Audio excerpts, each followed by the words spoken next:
పాలయ్యే నీ పాసి మొహానికి పాలు కూడానా? సగం నేను తాగి సగం పిల్లికి పెట్టా. ఇందులో కాస్త ఎంతమంది కూడా కలుపుకోపోయావా? పేడ విరగడేది. అసలు నిన్ను అనుకుని ప్రయత్నం లేదే. నిన్ను నాకు కట్టబెట్టిన మా చిన్నయ్య గారిని అనాలి.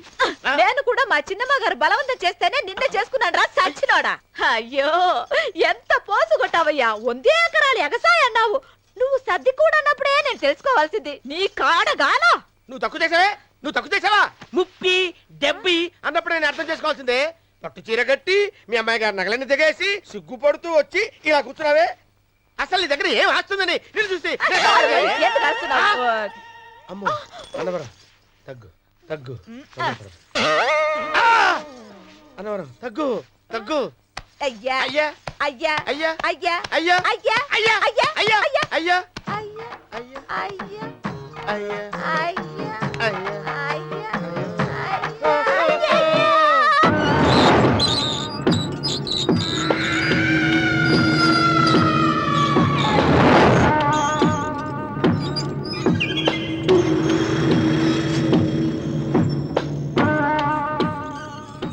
ఏమండి అటు చూడండి. పిచ్చిపోతే లే అక్కడి నుంచి. నువ్వు తిను మావయ్య. ఏ ఇంటికి నా కోసం వచ్చావు. నిన్ను నేను గౌరవించుకోవాలి కదా. అది మా నాన్న కూర్చుని ఉయ్యాల వల్ల. ఆహా రేపు ఆయన చచ్చిపోతే ఎవరు కూర్చుంటారు? ఆయన బూడిద పోసి పెడతారా? సులోచన రఘు లేడు. ఎందుకు అలా అరుస్తారు?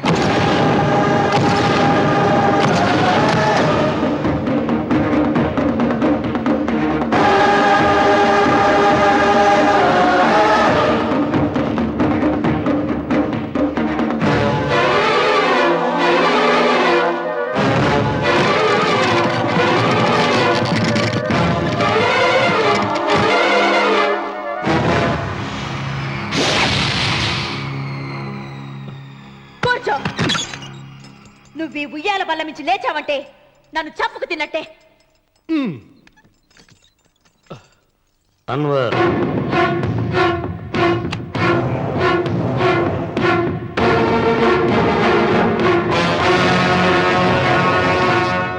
నువ్వు కూర్చో మావయ్య. సులోచన బుద్ధి లేకుండా ప్రవర్తించకు. వేప చెట్టుకు పాలు పోసి పెంచినా అది చేదుగానే ఉంటుంది కానీ తీయగా మారదని ఆయన ఎన్నిసార్లు చెప్పినా ఆయన మాట వినకుండా నీ అడుగులకు మడుగులెత్తాను. ఆయన ఎవరనుకుంటున్నావు? ఈ ఇంటికి పెద్ద. దేనిలో పెద్దండి? హత్యలు చేయడంలోనా? పక్కవాడ పొలాలు ఆక్రమించుకోవడంలోనా? వీధిలోకి వెళ్లి పసిబిడ్డని అడిగినా చెప్తాడు ఆయన ఎంతటి నీచుడో హంతకుడోనని.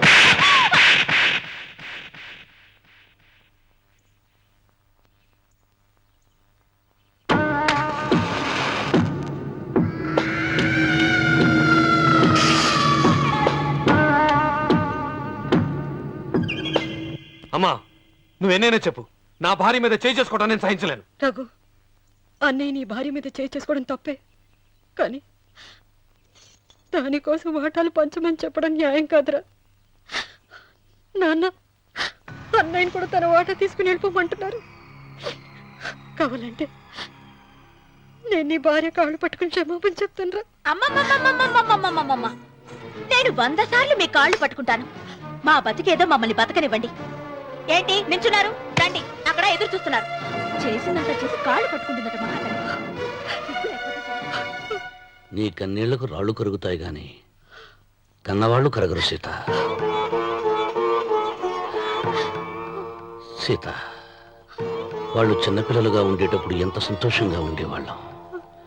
వాళ్ళు పెరుగుతుంటే ఆ సంతోషం తరిగిపోతూ ఉంటుంది.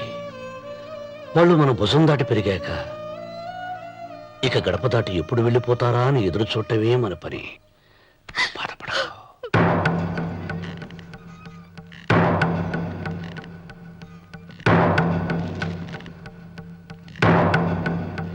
ఇదేంటి లాయర్ గారు, ఆస్తి మాత్రమే 3 వాటాలుగా రాశారేంటి? అమ్మ నగలో నాకు వాటా ఉందిగా. ఆ నగల గురించి కూడా దీంట్లో రాయండి.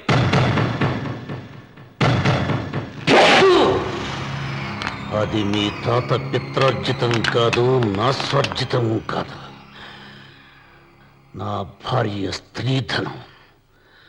అందులో వాటా ఎవరికి రాదు లేదు. ఓహో, అమ్మ గదిలోకి వచ్చేదిస్తే నా మీద ప్రేమ అనుకున్నాను. నగలివ్వాలని ఏడుపా. ఈ ఏడుపేదో నన్ను కనక ముందు ఏడవాలి.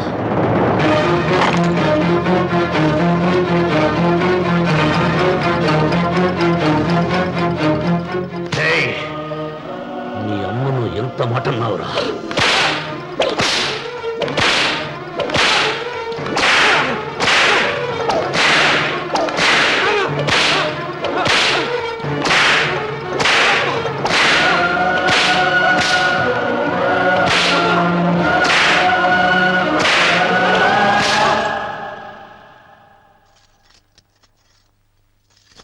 మీరేం పెద్ద మనిషి అండి? పెళ్ళైన కొడుకుని కొడతారా? ఆస్తి ఇవ్వడం ఇష్టం లేకపోతే ఇష్టం లేదు అని చెప్పండి. కూలి చేసుకుని బతుకుతాం, లేదా ఆలయం ముందు అడుక్కు తిని బతుకుతాం. ఇప్పుడు ఆయన మీ కొడుకు కాదు, నా మొగుడు. నా మొగుడిని కొట్టే హక్కు మీకు లేదు.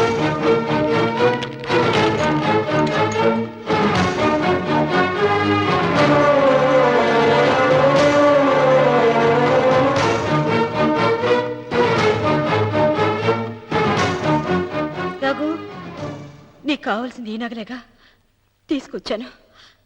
తీసుకోరా. వద్దమ్మా, వద్దు. కాదన్నయ్య. వద్దమ్మా, నా మాట విను. ఒక తల్లి కడుపున పుట్టకపోయినా నన్ను అన్నయ్య అని పిలిచావు. నా ఇల్లు నీకు పుట్టిల్లమ్మా.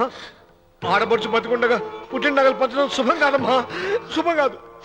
రే రఘు, ఆ నగలి బదులుగా నా పొలం, నా ఇంట్లో ఉన్న బంగారంతో నీకు ఇచ్చేస్తాను. తీసుకెళ్ళిపోరా. అలాగే లాయర్ గారు, అవి కూడా రాయండి.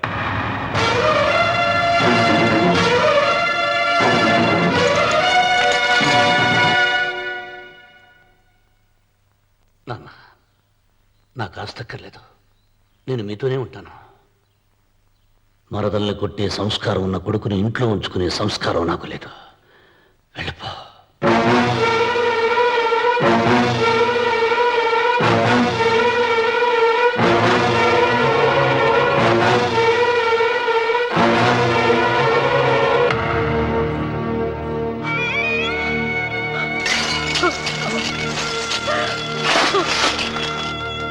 సీతమ్మ, అమ్మ సీతమ్మ, సీతమ్మ. ఒరే రావుడు, నాకేదో భయంగా ఉందిరా. ఆ దేవుడి శాపం తగిలింది. లేకపోతే నీ కుటుంబం ఇలా ముక్కలైపోవటం ఏంటి? నా మాట విను, వెళ్ళు. ఆ శివలింగాన్ని తిరిగి తీసుకొచ్చి యథాస్థానంలో ప్రతిష్ఠించరా.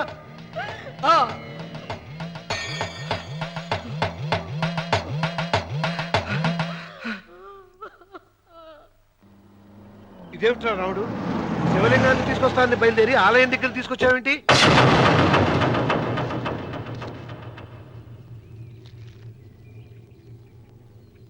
ఎలారా ఈ ఆలయాన్ని పడగొట్టాలి?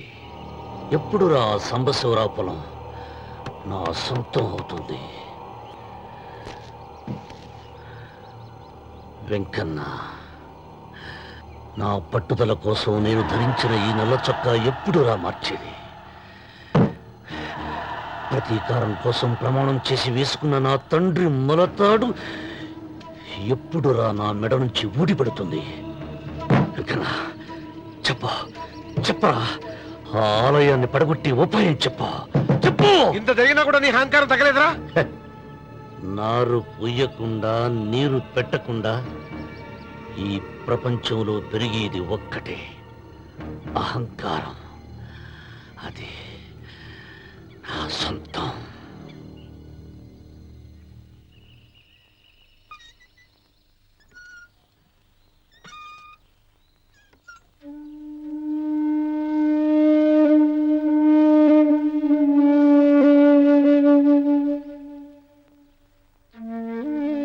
పిల్లలు వెళ్ళిపోయారు, కోడళ్ళు వెళ్ళిపోయారు. వచ్చే రాఖీ పండుగ నాటికి ఇది కట్టడానికి నేను కూడా ఉండకుండా వెళ్ళిపోతానేమో. చిచ్చ, అవే మాటలమ్మా. నువ్వు నిండు 100 ఏళ్ళు బతకాలమ్మా. 15 రోజులు కూడా పిల్లలు లేకుండా బతకలేకపోతున్నదని 100 ఏళ్ళు ఎలా బ్రతకగలనన్నయ్య?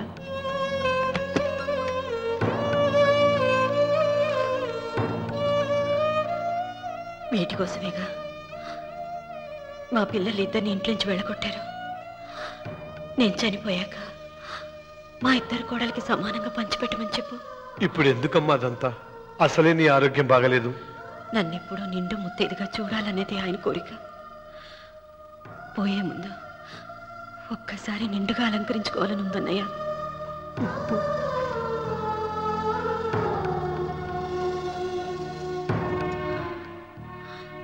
ఈ అన్నయ్య లేకపోతే నా ఈ కోరిక తీరేది కాదు. నీ చేతులతో అలంకరించన్నయ్య.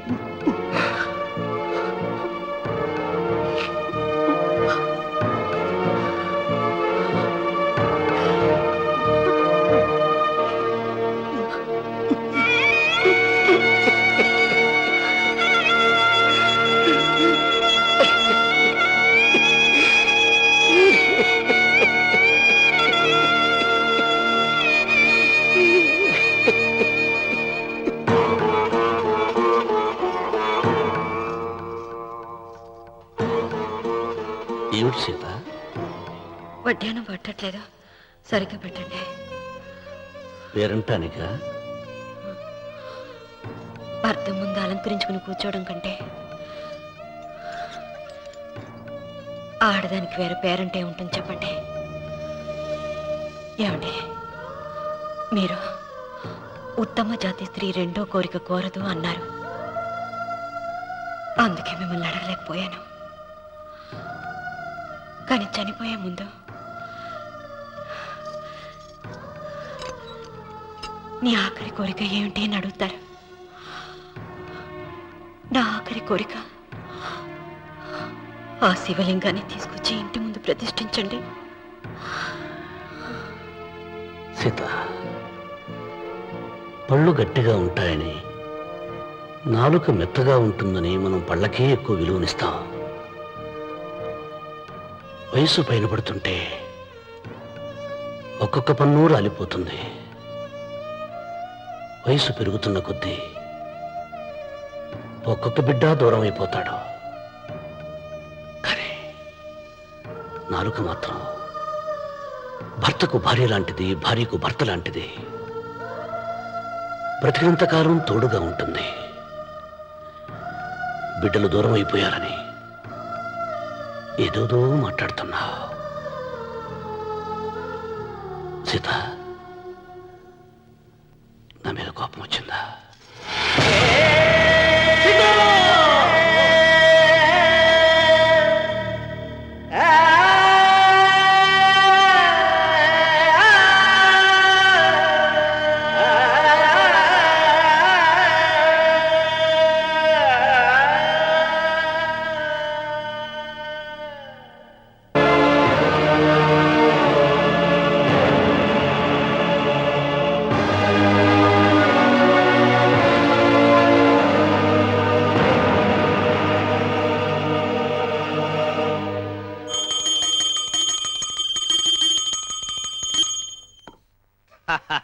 అక్కడ రామన్న చౌదరి చచ్చిన పేళానికి దీపం వెలిగించాడు, ఇక్కడ ఈయన అమ్మూరికి ఆరతి వెలిగించాడు. నేను ఆ రోజే చెప్తేనే అది చాలా మహిమగల శివలింగము, దాని జోలికి పోతే సర్వనాశనం అయిపోతాడని. పిల్లలేమైనారు? ఇల్లు వదిలిపోయినారు. పెండ్లాము లోకం ఏడ్చిపాయ. ఇక రామన్న చౌదరితో పాటు ఆయన వంశం కూడా గబ్బులేచిపోతాడు. ఒకవేళ భయపడి ఆ శివలింగం మళ్ళీ యథాస్థానంలో పెడతాడేమో. పెట్టడు. పెట్టాలని ప్రయత్నిస్తే ఎట్లా ఆపాలనో మనం చూసుకుంటాం.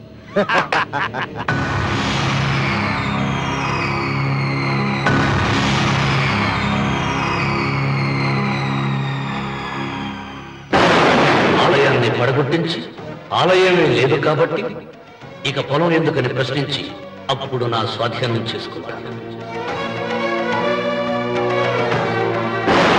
అమ్మవారి ఆలయాన్ని నువ్వు తాకలేవు.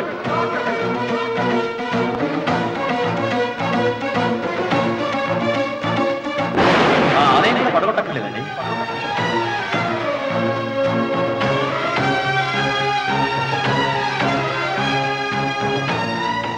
నీ వంశం నిర్వంశమైపోతుంది.